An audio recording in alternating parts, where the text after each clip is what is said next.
యేసుక్రీస్తు దేవుడు అని బైబిల్ మొత్తం చెప్తుంది. బైబిల్ చెప్తుంది అంటే దేవుడు చెప్పాలి. పరిశుద్ధాత్మ బైబిల్లో చెప్పేది దేవుడు చెప్పడా?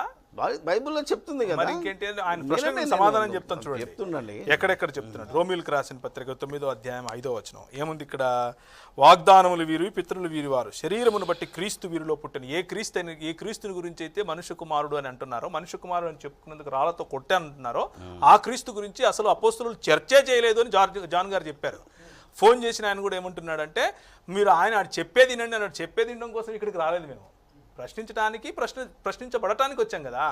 సో పితరులు వీరివారు, శరీరం బట్టి క్రీస్తు వీరిలో పుట్టిన. ఆ క్రీస్తు ఎవరు? ఈయన సర్వాధికారి అయిన దేవుడై ఉండి. ఎవరి గురించి మాట్లాడుతున్నారు? క్రీస్తు గురించే మాట్లాడుతున్నారు. దేవుని కుమారుడు గురించే మాట్లాడుతున్నారు. క్రీస్తు అంటే దేవుని కుమారుడే. క్రీస్తు వీరిలో పుట్టిన ఈయన సర్వాధికారి అయిన దేవుడై ఉండి నిరంతరము స్తోత్రార్హుడై ఉన్నాడు. బైబిల్ మొత్తంలో దేవుడని ఎక్కడుంది అని అన్నాడు. ఇదిగో చూపించానుగా. మరి ఇప్పుడు నేను ఇస్తాను, చెప్తురులేండి. తీతుకు రాసిన పత్రిక 2:13 ఇవన్నీ కూడా సారు ఈ బుక్ లో రాశారు. ఆయన ఎలా వక్రీకరించారో కూడా నేను చెప్తాను. ఒకసారి సారు రెస్పాండ్ అయిన తర్వాత చెప్తాను. ఇది కూడా అయిపోయివ్వండి. తీతుకు రాసిన పత్రిక 2:13 కూడా. ఇక్కడ కామాల దగ్గరికి వెళ్తారు చూడండి. ఇప్పుడు చెప్తాను. మనము భక్తి అనగా మహాదేవుడును మన రక్షకుడైన యేసు క్రీస్తు మహిమ యొక్క ప్రత్యక్షత నిమిత్తము ఎదురు చూచుచున్న మహాదేవుడు ఎవరు? యేసు క్రీస్తుని గురించే మాట్లాడుతున్నారు ఇక్కడ. 1 యోహాను 5:20.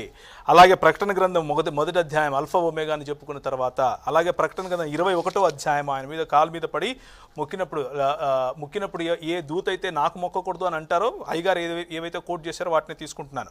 కానీ దానికంటే 21వ అధ్యాయంలో ఒక్క చాప్టర్ క్రితం ముందే ఏమంటాడు? నేను అతనికి దేవుడై ఉంటాను అని స్వయంగా యేసుక్రీస్తే మాట్లాడతాడు. నేను అతనికి దేవుడై ఉంటాను. ఆయన సృష్టికి మునుపు దేవుడే, సృష్టిలో మనుషులుగా వచ్చినప్పుడు దేవుడే, తిరిగి లేచి పైన ఈరోజు ఎక్కడైతే ఉన్నారో అక్కడ కూడా దేవుడే. అంటే త్రికాలముల యందు దేవుడై ఉన్నటువంటి వాడు ప్రభు అయిన యేసుక్రీస్తు.